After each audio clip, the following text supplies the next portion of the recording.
Halo guys, assalamualaikum warahmatullahi wabarakatuh. Welcome to my channel Sahabat Bicara Belajar Hidup dari Jalan Cerita. Seperti biasa, kita buka dan bantuin dulu jalan-jalan ke Surabaya. Jangan lupa beli serabi abu. Jumpa lagi dengan Ananda Ulika. Terima kasih sudah mampir channel aku. Kali ini kita akan bahas salah satu pertempuran yang bersejarah dalam Islam, yaitu pertempuran Khaybar. Gimana kisahnya? So, udah usah berlama-lama, happy watching. Yaps, pertempuran Khaybar ini terjadi antara umat Islam yang dipimpin oleh Nabi Muhammad SAW melawan kaum Yahudi yang ada di wilayah Oasis Khaybar, tepatnya 150 km dari kota Madinah. Nah, pertempuran ini itu terjadi sekitar bulan Muharram tahun ke-7 Hijriah yang bertepatan dengan sekitar tahun 628 Masehi. Nah, pertempuran ini itu juga merupakan salah satu dari ghazwah atau misi ekspansi Rasulullah untuk menyebarkan agama Islam. Perang ini dipicu karena pengkhianatan kaum Yahudi terhadap perjanjian dengan umat Islam, termasuk saat terjadinya perang Ahzab atau perang Khandaq. Yang tak hanya itu, mereka ini juga melakukan upaya untuk memprovokasi orang-orang suku Arab untuk memerangi kaum muslimin. Nah, untuk mengatasi ancaman ini, Rasulullah kemudian melangsungkanlah itu perjalanan ke Khaybar untuk mengatasi masalah tersebut. Di situ Rasulullah sendiri yang memimpin pasukan muslim menuju Khaybar dengan tujuan untuk menundukkan kaum Yahudi dan mengamankan kota Madinah itu dari serangan musuh. Perang ini bukan sekedar ekspansi, tetapi juga strategi untuk menjaga stabilitas kota Madinah, terutama dari serangan musuh yang tak kunjung usai.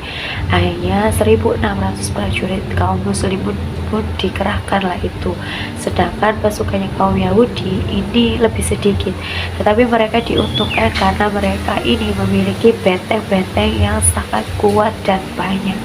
Yahudi sebenarnya tidak cukup kuat untuk melawan pasukan kaum muslimin pada saat itu, tapi karena kaum Yahudi ini memang terkenal cerdik, mereka mengumpulkanlah itu musuh-musuh dari Nabi Muhammad dan menyatukan mereka dalam satu kekuatan yang kuat. Nabi Muhammad kemudian memberikan bendera kepada Miqdad bin Amr, sedangkan Madinah itu dititipkan kepada Abdullah bin Umi Maktum. Riwayat lain juga menyebutkan Sibak bin Urfutoh. Pimpinan kaum munafik yaitu Abdullah bin Ubay itu segera memberitahu kepada pimpinan Yahudi yang ada di Madinah bahwa kaum muslimin itu akan segera menyerang. Nah, di situ pimpinan kaum Yahudi itu meminta bantuan kepada Bani Ghatafan untuk menghadang kaum muslimin. Jadi Bani Ghatafan ini itu merupakan suku yang terkuat dan juga terbesar di utaranya kota Madinah. Awalnya Bani Ghatafan menyetujui perjanjian tersebut dengan imbalan separuh kebun kurma. Namun di tengah jalan Bani Ghatafan membatalkan perjanjian tersebut karena khawatir mereka ini nantinya akan diserang kaum muslimin dari belakang. Nabi Muhammad dan pasukannya kemudian tibalah itu di Khaybar pada pagi hari. Di situ penduduk Khaybar ini membawa skop dan juga keranjang. Mereka maulah itu pergi ke kebun seperti biasanya. Namun ketika mereka menjumpai bahwa datang Nabi Muhammad dan pasukannya, mereka kemudian berkata, "Itu Muhammad, demi Allah itu Muhammad dan pasukannya," sambil mereka berlarian menuju ke kotanya. Di situ Nabi Muhammad kemudian berseru, "Allahu Akbar, runtuhlah Khaybar, runtuhlah Khaybar. Jika kita berada di pelataran suatu kaum, maka amat buruklah bagi orang-orang yang mendapatkan peringatan." Nabi Muhammad kemudian memilih tempatlah itu untuk markas kaum muslimin. Dan di situ Al-Hubab bin Al-Muzir kemudian menemui beliau sambil bertanya, "Wahai Rasulullah, apakah tempat ini kau jadikan markas itu merupakan ketetapan Allah atau ini merupakan pendapatmu yang merupakan siasat perang?" Kemudian di situ Rasulullah pun menjawab bahwa itu adalah pendapatnya. Ia juga bilang kepada Rasulullah, "Wahai Rasulullah, tempat ini tuh terlalu dekat dengan benteng Nata dan juga prajurit yang ditempatkan di benteng tersebut. Mereka sewaktu-waktu bisa mengetahui keadaan kita dan meluncurkan anak panahnya kepada kita, sedangkan kita tidak mengetahui bagaimana keadaan mereka. Anak panah kita juga tidak bisa sampai ke sana karena di sini itu banyak sekali pohon-pohon kurma, tanahnya yang rendah, juga tanahnya yang keadaannya kurang baik." Dari saran tersebut, Rasulullah kemudian mempertimbangkan dan memerintahkan untuk memindahkan markasnya ke tempat yang lain. Nabi Muhammad kemudian menyerahkan tongkat komando perang kepada sahabatnya, yaitu Ali bin Abi Thalib. Nah, sekedar gambaran saja mengenai benteng dari Khaybar ini, bahwa benteng-benteng di sana itu sangat banyak berlapis dan kokoh serta kuat, di mana benteng-benteng tersebut itu yang paling besar itu ada 2 lapisan, di mana lapisan pertama itu terdiri dari 5 benteng dan lapisan keduanya itu terdiri dari 3 benteng.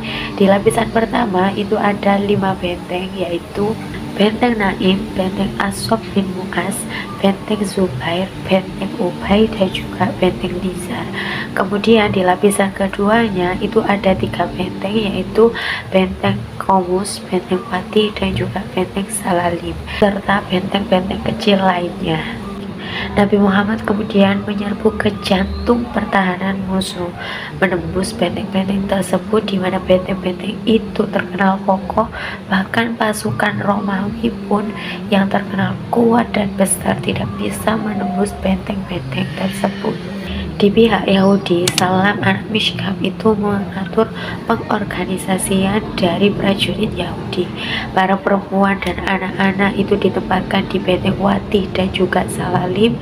Kemudian persediaan makanan itu mereka letakkan di benteng Naim, sedangkan pasukan perang mereka itu dikonsentrasikan di benteng Natat.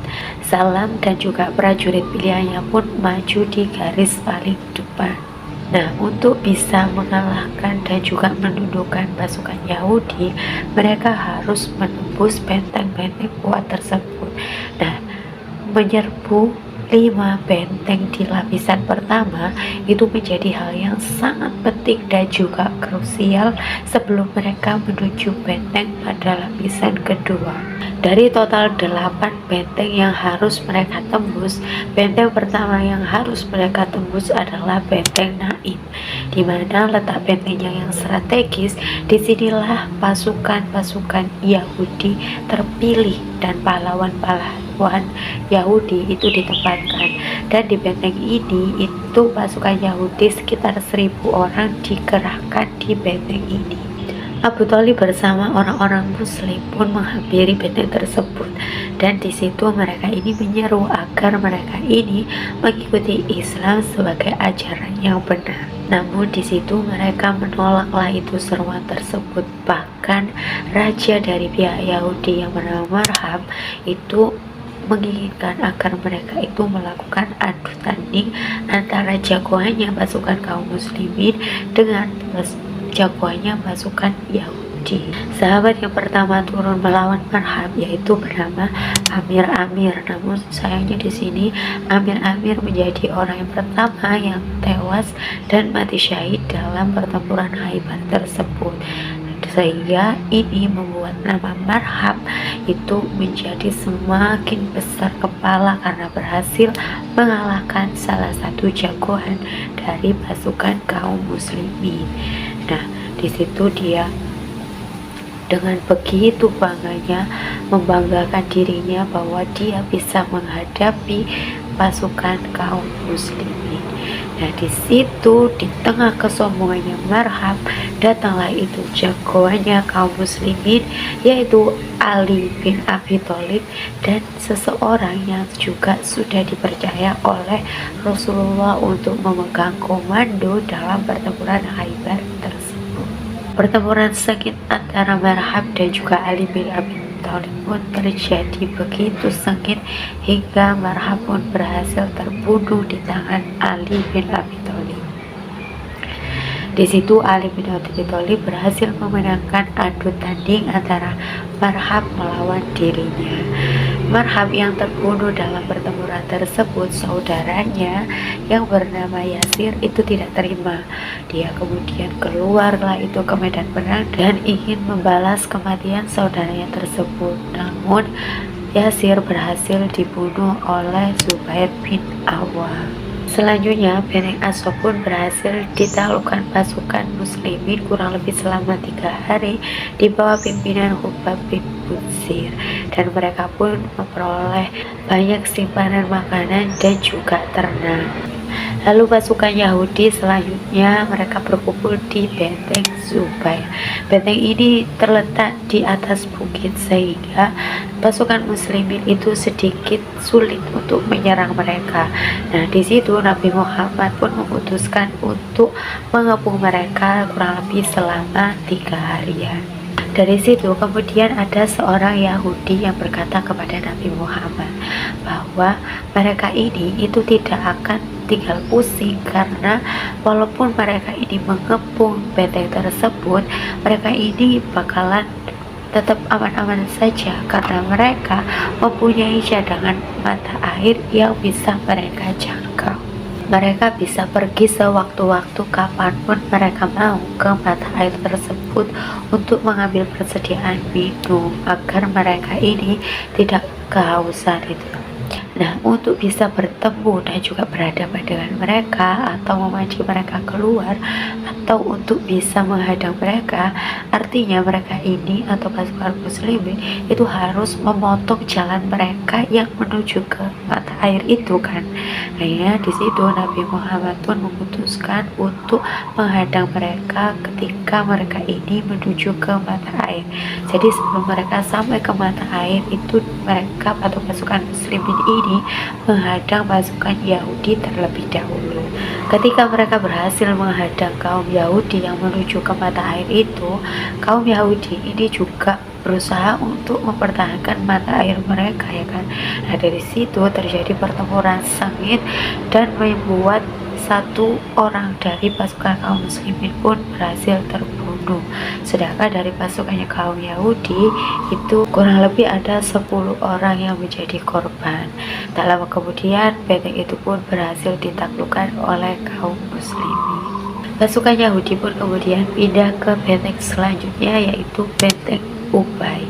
Dan hampir sama di benteng sebelumnya, Nabi Muhammad dan juga para pasukan muslimnya itu juga mengepung benteng tersebut. Nah, satu persatu dari tokoh Yahudi itu menginginkan agar mereka ingin melakukan adu tanding dengan orang-orang muslim. Nah, di situ orang-orang muslim pun meladenilah itu. Namun mereka ini berhasil dikalahkan. Di pihak Yahudi itu banyak sekali yang mengalami kekalahan, seperti ada Abu Dujana, Simak bin Quraisy, pemilik ikat kepala berwarna merah. Kemudian setelah mereka berhasil mengalahkan beberapa tokoh Yahudi dalam adu tanding tersebut, mereka kemudian masuklah itu menerobos benteng tersebut, dan di situ terjadilah itu pertempuran sengit antara kaum Yahudi dan juga pasukan kaum muslimin. Dan di situ beberapa pasukan Yahudi itu melarikan diri mereka ke benteng Nizar, benteng selanjutnya. Di benteng Nizar ini merupakan benteng di lapisan yang paling dalam dari lapisan pertama, benteng yang paling dalam di lapisan pertama. Nah, benteng ini itu berada di puncak bukit yang sangat sulit untuk dijangkau, dan karena merasa di benteng ini itu sangat aman, mereka menempatkan para wanita dan juga anak-anak di benteng tersebut. Dari situ kemudian mereka ini melemparkanlah itu anak panah menghujani kaum muslimin melalui atas benteng tersebut. Nah, dari situ pasukan muslimin awalnya itu merasa kewalahan, hingga kemudian Rasulullah pun memerintahkan mereka untuk menggunakan manjanik. Gunakan manjanik. Jadi manjanik itu semacam, kalau zaman kemerdekaan kita itu kayak meriam gitu.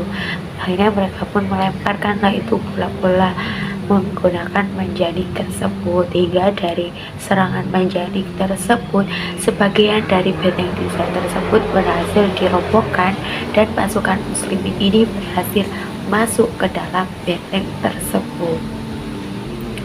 Merasa pasukan muslimin sudah akan mengalahkan mereka karena sudah berhasil menembus benteng tersebut, mereka kemudian berlarianlah itu menuju lapisan benteng kedua dan meninggalkan para wanita dan anak-anak menjadi tawanan dari pasukan muslimin.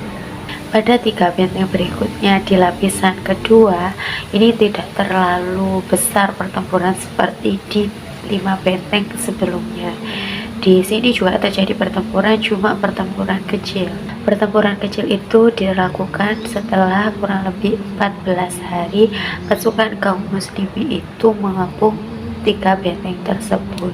Nah, namun hal tersebut itu berakhir dengan perundingan damai.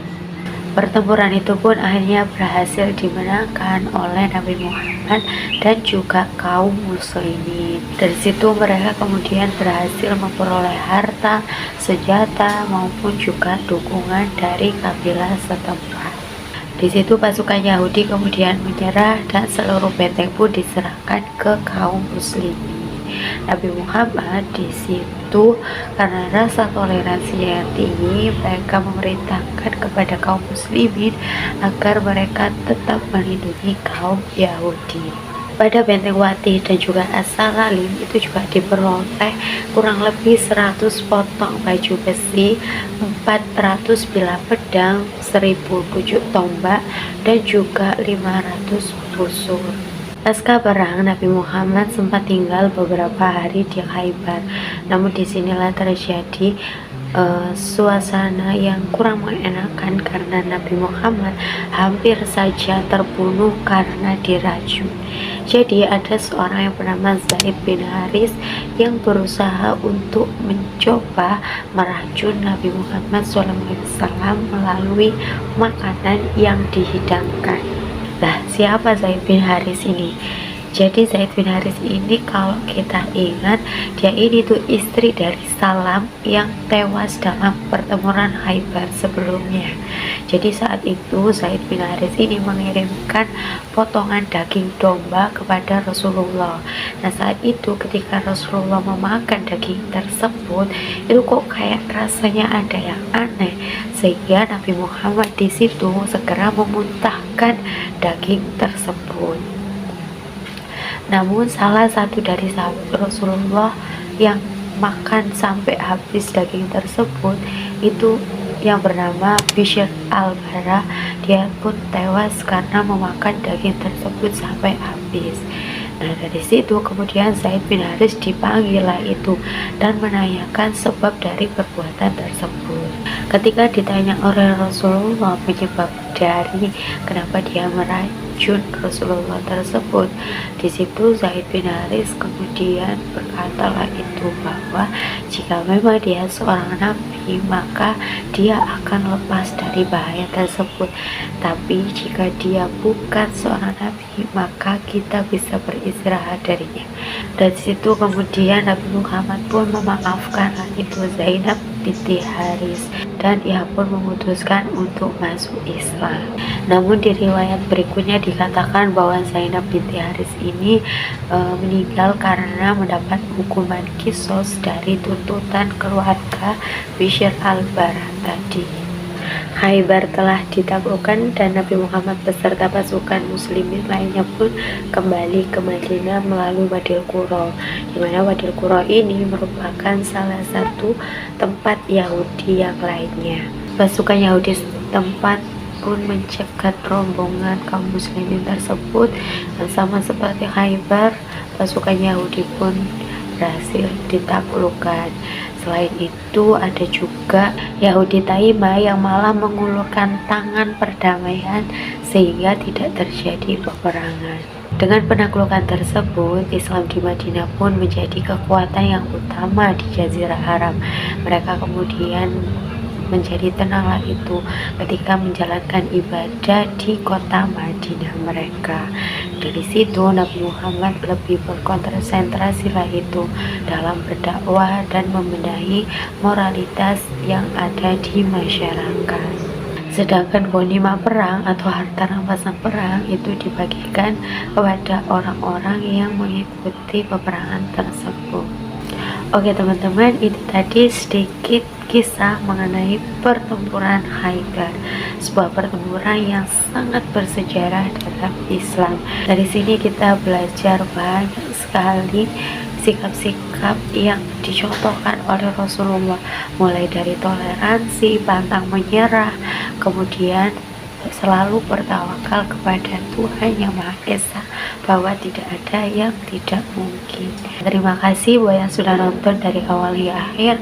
Mohon maaf bila ada kurangan, mungkin ada saran-saran atau next kita bahas apa lagi, dan mungkin ada tambahan dalam pertempuran Khaybar, boleh banget tulis aja di kolom komentar di bawah. Seperti biasa, jangan lupa like, komen, dan subscribe-nya. Wassalamualaikum warahmatullahi wabarakatuh. Bye.